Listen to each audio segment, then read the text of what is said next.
नमस्कार दोस्तों, प्रस्तुत करने जा रही हूँ लेखिका श्वेता अग्रवाल द्वारा लिखी हुई कहानी बिन चेहरे की औरतें। तो आइए कहानी शुरू करते हैं। मैं ऑफिस के लिए तैयार हो चुकी थी। घर से निकलने ही वाली थी कि संपादक जी का फ़ोन आ गया। Good morning sir. मॉर्निंग, क्या कर रही हो? उन्होंने पूछा। ऑफिस के लिए निकल रही थी। ऑफिस रहने दो, अभी एक काम करो। जी? मेघा, तुम सुकुमार बनर्जी को जानती हो ना? वह फेमस आर्टिस्ट? यस, वही। संपादक जी ने बताया। वे आज शहर में हैं। मैंने तुम्हें उनका नंबर मैसेज किया है। उन्हें फ़ोन करो। अगर अपॉइंटमेंट मिल जाए तो उनका इंटरव्यू करते हुए ऑफिस आना। Okay sir, best of luck, उन्होंने कहा और फ़ोन डिस्कनेक्ट कर दिया। मैंने व्हाट्सएप पर संपादक जी के मैसेज में सुकुमार का नंबर देखकर उन्हें फ़ोन लगा दिया। मेरी आशा के विपरीत उन्होंने तुरंत ही होटल सिद्धार्थ बुला लिया मुझे, क्योंकि वे दोपहर को अपने मित्र के यहाँ लंच पर आमंत्रित थे। तकरीबन 50 वर्षीय सुकुमार बनर्जी एक आकर्षक व्यक्तित्व के मालिक थे। वे न सिर्फ उम्र से 10 साल कम दिखाई देते थे, बल्कि अपनी ऊर्जा व कर्मठता के मामले में नौजवानों को मात देने में सक्षम थे। अविवाहित सुकुमार पेशे से आर्टिस्ट थे। कला जगत में उनका काफ़ी नाम था। हाल ही में उन्हें Indo German visual art centre की ओर से जोर सम्मान से नवाजा गया था। उनके चित्रों की एक बड़ी विचित्र सी खासियत अक्सर लोगों का ध्यान खींचती थी। वह यह कि वे अपनी पेंटिंग्स में महिला किरदारों के चेहरे चित्रित नहीं किया करते थे। बाकी हर चीज़ में पूरी डिटेल्स होती थी। सिर्फ महिला पात्र के चेहरे को वे आउटलाइन बनाकर छोड़ देते थे। लोग उनकी इस शैली को लेकर तरह तरह की अटकलें लगाते थे। जब भी उनसे इस बारे में पूछा जाता तो वे टाल जाते थे। शायद उन्हें अपने इर्द गिर्द रहस्यमयता का वातावरण बनाए रखने में मज़ा आता था। कुछ ही देर में होटल सिद्धार्थ की लॉबी में उनके सामने बैठकर उनका इंटरव्यू कर रही थी। प्यार हम सभी के जीवन में किसी खूबसूरत सपने की तरह प्रवेश करता है, लेकिन वे लोग समय के बलवान होते हैं जिनके लिए यह हकीकत का रूप लेकर अकेलेपन के पतझड़ में किसी बहार की तरह जज्बातों के जंगल को हरा भरा बनाए रखता है। मेरे जीवन में तो 30 वर्षों पहले एक ऐसा पतझड़ आया जिसे कोई बहार अब तक हरा भरा नहीं कर पाई है। कहते कहते उन्होंने दाएं हाथ से अपना चश्मा उतार बाएं हाथ में पकड़े छोटे से रुमाल से अपनी आंखें पोंछीं और वापस चश्मा आंखों पर लगा लिया। उनकी यह हालत देख मैं थोड़ा असहज हो गई। इससे पहले मैंने कला व उनके जीवन से संबंधित बहुत सारे सवाल उनसे पूछ डाले थे और सभी का जवाब उन्होंने बड़ी परिपक्वता व गंभीरता के साथ दिया था। लेकिन जैसे ही मैंने उनके अविवाहित रहने की वजह और प्रेम से संबंधित उनके ख्याल जानने के लिए सवाल किया तो उनकी हालत ऐसी हो गई थी जैसे किसी ने उनकी दुखती रग पर हाथ रख दिया हो। आप पानी लेंगे या वेटर को कॉफ़ी लाने के लिए बोल दूं? मैंने उनकी ओर देखते हुए पूछा। जी कुछ नहीं, वे संयत होते हुए बोले। माफ़ कीजिए, मैं थोड़ा इमोशनल किस्म का इंसान हूँ। जी कोई बात नहीं, मैं उन्हें सांत्वना देते हुए बोली। We can avoid this question if you are feeling uncomfortable with it. No, it's okay. वे सीधे होकर बैठ गए। सच कहूँ तो मुझे अच्छा ही लगेगा किसी के साथ अपनी फीलिंग शेयर करके। कम से कम उस घुटन से तो आज़ादी मिलेगी जिसे मैं 31 सालों से अपने भीतर समेटे हुए हूँ। जी जैसा आप ठीक समझें, मैंने धीरे से कहा। लेकिन इससे पहले कुछ वादा करना होगा आपको मुझसे। वे मेरी ओर बढ़े और मेरा हाथ अपने दोनों हाथों में थाम लिया। वह यह है कि आप मुझे बीच में कहीं भी नहीं टोकेंगी, और दूसरा यह है कि आप इंटरव्यू में सिर्फ उतनी ही जानकारी शामिल करेंगी जितनी ज़रूरी है। जी मैं पूरा ख्याल रखूंगी कि आपको शिकायत का मौका न मिले, मैंने उन्हें आश्वस्त किया और वे मेरा हाथ छोड़कर फिर से सीधे होकर बैठ गए। मैंने अपने फ़ोन को फिर से स्लाइड मोड पर डाल दिया और उसका वॉइस रिकॉर्डर ऑन कर उनकी ओर देखा।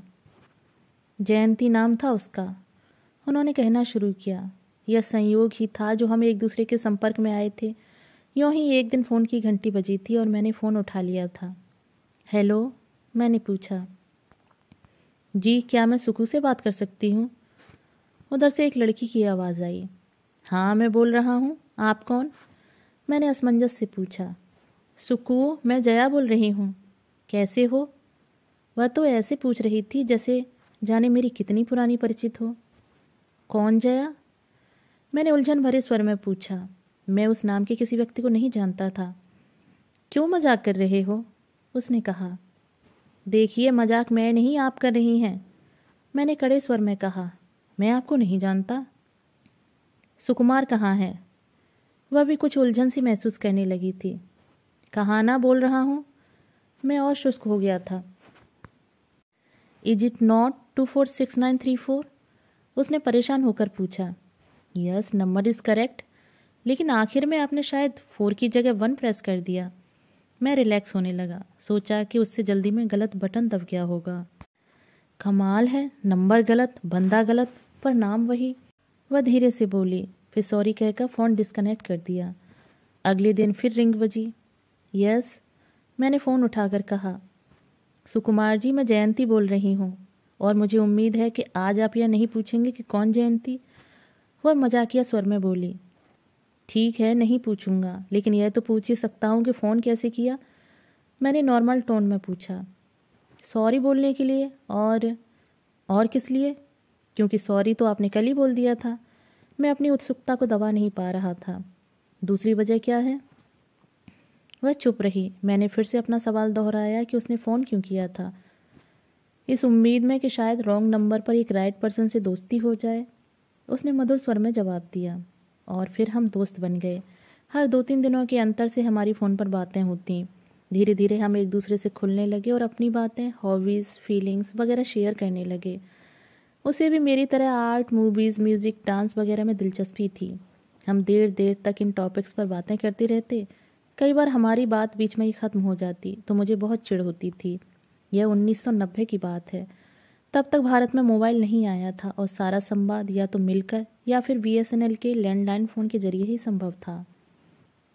जाहिर है कि मेरा फैसला हमारे रिश्तों के हक में ही था, क्योंकि दिल और दिमाग की जंग में एक बार फिर दिल ने दिमाग को शिकस्त दे दी थी।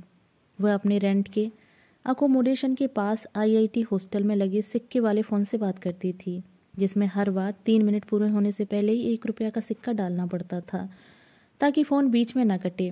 कभी उसके पास सिक्के ख़त्म हो जाते थे तो कभी कोई और उसके पीछे से आकर उसे जल्दी बात ख़त्म करने के लिए बोल देता था। फिर भी औसतन हम दिन में आधा घंटा तो बात कर ही लेते थे। हमारे कॉमन इंटरेस्ट के सब्जेक्ट्स पर उसकी clear approach, straight forward style और हाजिर जवाबी से मैं बहुत इम्प्रेस्ड होने लगा था। जब भी मेरा मूड ऑफ होता था या मैं थका होता, मेरी उससे बात करने की बहुत इच्छा होने लगती थी। उसकी मीठी आवाज़ सुनते ही मेरी सारी थकान उतर जाती थी। लेकिन हमारी बात तभी होती थी जब उसका फ़ोन आता था। मेरा मन होने लगा कि फ़ोन बहुत हुआ, अब फेस टू फेस भी मिल लेना चाहिए। आखिर पता तो चले कि मोहतरमा दिखने में कैसी हैं। लेकिन जब भी मैं उससे मिलने के लिए कहता, वह कोई ना कोई बहाना बनाकर टाल जाती। कई बार तो मेरे ज़्यादा जिद करने पर वह मिलने का टाइम और जगह भी फिक्स कर लेती, और ऐन मौके पर उसका फ़ोन आ जाता कि वह नहीं आ पाएगी। उसकी इस हकीकत पर मुझे बहुत गुस्सा आता था। कई बार तो शक भी होता है कि कहीं कुछ गड़बड़ तो नहीं है, मगर जब उसका फ़ोन आता तो वो इतनी मासूम बन जाती कि मैं उस पर नाराज़गी भी जाहिर नहीं कर पाता था। आखिर तुम मुझसे मिलने से क्यों बचती हो? एक दिन बातों बातों में मैंने उससे पूछ लिया। जिस दिन मिलोगे जान जाओगे, उसने शांति से जवाब दिया और दूसरे टॉपिक पर बात करने लगी। मैंने भी बात को ज़्यादा नहीं खींचा, लेकिन मेरे मन में तरह तरह के सवालों ने घर बनाना शुरू कर दिया। मुझे उसकी आदत सी हो गई। जिस दिन उसका फ़ोन ना आता मैं बेचैन हो उठता। मेरी हालत जलविन मछली जैसी हो जाती थी, और जैसे ही उसका फ़ोन आता था मैं जैसे फिर से जी उठता था। इसी तरह दिन बीतने लगे और देखते ही देखते 4 महीने गुजर गए। एक बार तो पूरे 2 हफ्तों तक उसका कोई फ़ोन नहीं आया। वह पखवाड़ा मैंने कैसे काटा मैं ही जानता था। कभी लगता कि मुझसे कहीं कोई गलती तो नहीं हो गई, कभी लगता कि वह किसी परेशानी में तो नहीं है। मैं समझ नहीं पा रहा था कि उससे कैसे कांटेक्ट करूं। आखिर 15 दिनों बाद उसका फ़ोन आया। पहले यह बताओ कि इतने दिन फ़ोन क्यों नहीं किया? उसके हेलो कहते ही मैं उस पर भड़क उठा। सॉरी, मैं फ़ोन नहीं कर पाई, उसने थके स्वर में जवाब दिया। क्या मतलब नहीं कर पाई? मेरा गुस्सा बढ़ता जा रहा था। मतलब तो तुम ही बता सकते हो। वह मेरी झुंझलाहट का मज़ा लेते हुए बोली। इसका यही मतलब है कि तुम्हें मुझसे ज़रा भी प्यार नहीं है? मैं ही पागल हूँ जो तुमसे। कहते कहते मैं अचानक रुक गया, लेकिन तब तक तीर कमान से निकल चुका था। मुझसे क्या? उसने शरारत से पूछा। कुछ नहीं। मैं बहुत शर्म सी महसूस करने लगा था। बोलो ना सुकू, मुझसे क्या? उसने इसरार किया, पर मैंने कोई जवाब नहीं दिया और फ़ोन कट कर दिया। तुरंत ही फिर से उसका फ़ोन आ गया। अब क्या है? मैंने बनावटी गुस्से से उससे पूछा। मुझे तुमसे कुछ कन्फेस करना है, वह झिझकती हुई बोली। मेरा दिल जोरों से धड़कने लगा। मुझे लगा कि शायद वह पल आ गया है जब वह अपने प्यार का इजहार करेगी। कहो। मेरी आवाज़ थरथराने लगी। पहले प्रॉमिस करो कि सुनकर नाराज़ तो नहीं होगे, वह बोली। बोलो ना, क्यों फालतू का सस्पेंस क्रिएट कर रही हो? मैंने चिढ़कर कहा। बात यह है कि हमारी दोस्ती किसी इत्तेफाक की वजह से नहीं हुई। उसने जैसे बम फोड़ा। वाट? यह तुम क्या कह रही हो? मैंने लगभग चीखते हुए पूछा। प्लीज़ शांति से मेरी बात सुन लो, इसके बाद तुम्हारा जो भी फैसला होगा मुझे मंजूर होगा, वो सिसकती हुई बोली। मैंने कोई प्रतिक्रिया नहीं दी, उसके बोलने का इंतज़ार करने लगा। हेलो, उधर से आवाज़ आई। बोलो, मैं सुन रहा हूँ, मैंने सपाट स्वर में कहा।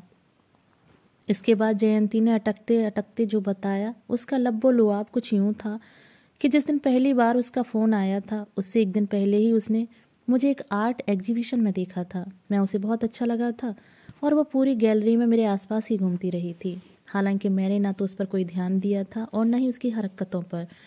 जिस वक्त मैं विजिटर्स बुक में एग्जीबिशन के बारे में अपना कमेंट लिख रहा था तो वह मेरे पीछे ही खड़ी हुई थी। मेरे हटने के बाद अपना कमेंट लिखते लिखते उसने विजिटर्स बुक में लिखा मेरा नाम और फ़ोन नंबर याद कर लिया था और अगले दिन रॉन्ग नंबर के बहाने मुझे फ़ोन किया, जिससे हमारे बीच दोस्ती की शुरुआत हुई। उसकी बात सुनकर मेरी समझ में नहीं आ रहा था कि उसकी इस चालाकी के लिए उससे दोस्ती तोड़ दूं या फिर उसे माफ़ करके इस रिलेशनशिप को एंजॉय करूं। सुकू, क्या हुआ? वह मेरी खामोशी से परेशान हो उठी थी। कुछ नहीं, मैंने कहा और फ़ोन काट दिया। अगले दिन फिर उसका फ़ोन आया और उसने अपनी गलती के लिए मुझसे माफ़ी मांगी। तब तक मैं भी अपना निर्णय ले चुका था। जाहिर है कि मेरा फैसला हमारे रिश्तों के हक में ही था, क्योंकि दिल और दिमाग की जंग में एक बार फिर दिल ने दिमाग को शिकस्त दे दी थी। मैंने यह सोचकर खुद को तसल्ली दी कि अगर वह सच न बताती तो मुझे तो कभी इस बात का पता नहीं चल सकता था। कम से कम अपनी ईमानदारी के लिए तो माफ़ी के लिए डिज़र्व करती ही है। मैंने तो उसे माफ़ कर दिया था, लेकिन अभी भी उसे लेकर मैं आश्वस्त नहीं हो पा रहा था। बेशक अब तक हम दोनों ही समझ चुके थे कि अब हमारे बीच का रिश्ता सिर्फ दोस्ती तक सीमित नहीं रहा है। इसके बावजूद मुझे बार बार ऐसा लगता था कि कहीं यह सब एक छलावा ही साबित ना हो। मैं प्रेम की इस डगर पर इतना आगे बढ़ चुका था कि पीछे लौटना असंभव था। इसलिए मैंने अपना मन कड़ा किया और एक दिन उससे साफ साफ बोल दिया कि मैं उसकी इस आंख मिचौली से तंग आ चुका था। अगर उसे मुझसे रिश्ता रखना है तो सामने आकर मिले, वरना मुझे फ़ोन ना करे। मेरी बात सुनकर जयंती कुछ एक पल के लिए मौन हो गई। फिर उसने कहा कि वह भी मुझे इतना ही चाहती है जितना कि मैं उसे। उसने वादा किया कि वह 3 दिनों बाद वेडनेसडे को मुझसे मिलने हमारे घर आएगी और इससे पहले मुझे फ़ोन नहीं करेगी। फिर उसने मुझे अपने ऑफिस का नंबर दिया और कहा कि यह उसके बॉस का नंबर है। अगर बहुत अर्जेंट हो तो इस नंबर पर उससे बात की जा सकती है। इसके बाद उसने फ़ोन रख दिया। मेरी खुशी का ठिकाना नहीं था। सिर्फ 3 दिन की ही तो बात थी। फिर मैं भी उसे देखूंगा कि वह कैसी दिखती होगी, कैसी ड्रेसिंग होगी, काली होगी या गोरी, लंबी होगी या नाटी, सीधी सादी होगी या मॉडर्न, सुंदर होगी या। इन्हीं कल्पनाओं में 3 दिन कैसे बीत गए पता ही नहीं चला और वेडनेसडे आ पहुंचा। मैं अच्छे से तैयार होकर उसका इंतज़ार करने लगा। जब भी डोरबेल बजती लगता कि कहीं वही तो नहीं, लेकिन उसकी जगह किसी और को देखकर मैं खिसिया कर रह जाता। मेरे छोटे भाई रजनीश को मेरी यह हालत देखकर बड़ा मज़ा आ रहा था और वह बार बार इंतज़ार से जुड़ा कोई ना कोई फिल्मी गाना गाकर मुझे चिढ़ाने लगा। जैसे जैसे दिन बीतता जा रहा था मेरी खिसियाहट बढ़ती जा रही थी। मैंने इससे पहले कभी खुद को इतना अपमानित महसूस नहीं किया था। रजनीश को भी शायद मेरी हालत का अंदाज़ा हो गया था और उसने मुझे चिढ़ाना बंद कर दिया था। उसके इंतज़ार में बैठे बैठे शाम हो गई थी। मेरा मन रोने को होने लगा था। मैंने कसम खा ली कि अब उससे बात कभी नहीं करूँगा। फिर भी मन के किसी कोने में बार बार यह इच्छा होती थी कि वह मुझे फ़ोन करे और ना आने की कोई जायज़ वजह बताते हुए इसके लिए मुझसे माफ़ी मांगे। पर उसका फ़ोन नहीं आया। एक बारगी तो मेरा यह भी मन किया कि उसके ऑफिस के नंबर पर फ़ोन करके उसे खूब खरी खोटी सुनाऊं। फिर लगता कि जब गलती उसकी है तो मैं क्यों खुद से उसे फ़ोन करूं। इसी कश्मकश में 1 दिन, 2 दिन, पूरा हफ्ता और देखते ही देखते 1 महीना बीत गया। मेरे भीतर भरा गुस्सा शांत होने लगा था। अब मुझे डर लगने लगा था कहीं ईगो और नाराज़गी के चक्कर में मैं उसे हमेशा के लिए ना खो दूं। आखिरकार जब मुझसे नहीं रहा गया तो मैंने उसके ऑफिस में फ़ोन लगा ही दिया और रिसेप्शनिस्ट से उसके बताए एक्सटेंशन नंबर से कनेक्ट करने के लिए कहा। हेलो, उधर से एक पुरुष स्वर सुनाई दिया जो शायद जयंती के बॉस थे। जी, कैन आई स्पीक टू जयंती जोशी? मैंने संभल कर कहा। उधर एक पल के लिए जैसे सन्नाटा छा गया। हेलो, मैंने फिर कहा। हेलो, आर यू मिस्टर सुकुमार? उसने विनम्रता से पूछा। जी, मैंने हैरानी से पूछा। जयंती कहाँ है? इसके बाद उसने जो बताया वह हिला देने वाला था। यह जानकर मेरी आंखों के सामने अंधेरा छा गया कि अब वह इस दुनिया में नहीं रही। सैटरडे को जब मेरी उससे आखिरी बार बात हुई थी, उसके तीसरे ही दिन 8 रास्ता चौक के पास उसकी स्कूटी एक स्कूल बस की चपेट में आ गई थी।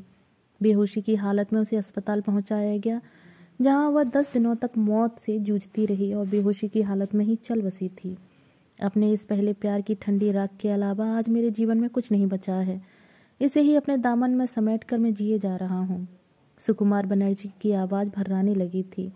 वे आगे बोले, मैं आज तक खुद को इस बात के लिए माफ़ नहीं कर पाया हूँ कि मैंने बेकार के ईगो के चक्कर में से फ़ोन नहीं किया। अगर मैंने उसके ऑफिस में पहले ही फ़ोन कर लिया होता तो उसके आखिरी पलों में उसके साथ हो सकता था। यह कहकर वे फपक उठे। उन्हें शांत कराने के बजाय मुझे यही बेहतर लगा कि उन्हें रोने दिया जाए। आखिर वे बेचारे कब तक इस गुबार को अपने हृदय में ढोते रह सकते थे। मुझे अफसोस है मेरी वजह से आपको तकलीफ हुई। 5 मिनट में उनके नॉर्मल होने के बाद मैंने खेद प्रकट करते हुए कहा।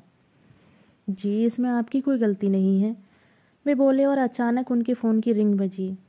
वे मुझसे बोले, माफ़ कीजिए, अब मुझे चलना होगा, मेरा ड्राइवर आ गया है। मेरे सवाल भी लगभग ख़त्म हो गए थे। जिस सवाल को पूछने की हिम्मत मैं नहीं कर पाई थी, उसका जवाब मुझे बिना पूछे मिल गया था। मैं जान चुकी थी कि अपनी पेंटिंग्स में वे स्त्रियों को बिना चेहरे के क्यों दिखाते हैं। मैंने खड़े होकर उन्हें विदा किया और उनके जाते ही सबसे पहला काम रजत को फ़ोन करने का किया, जिससे मैं पिछले 1 हफ्ते से नाराज़ चल रही थी और गुस्से में बात नहीं कर रही थी। हेलो, उसकी आवाज़ सुनते ही मेरे भीतर जैसे कुछ बहने लगा। कुछ नहीं, मुझे तुमसे मिलना है, मैं बमुश्किल इतना ही कह सकी। क्या हुआ मनु, कुछ तो बोलो, वो परेशान स्वर में बोला। कुछ नहीं, बस तुम अभी आ जाओ, मैं होटल सिद्धार्थ की लॉबी में हूँ और तुम्हारा इंतज़ार कर रही हूँ। ठीक है, मैं 10 मिनट में पहुँचता हूँ, उसने कहा और फ़ोन डिस्कनेक्ट कर दिया। दोस्तों, भी आप सुन रहे थे श्वेता अग्रवाल द्वारा लिखी हुई कहानी बिन चेहरे की औरतें। दोस्तों, कहानी आपको कैसी लगी? कहानी के अपने विषय में अपने विचार कमेंट बॉक्स में साझा जरूर कीजिएगा। धन्यवाद।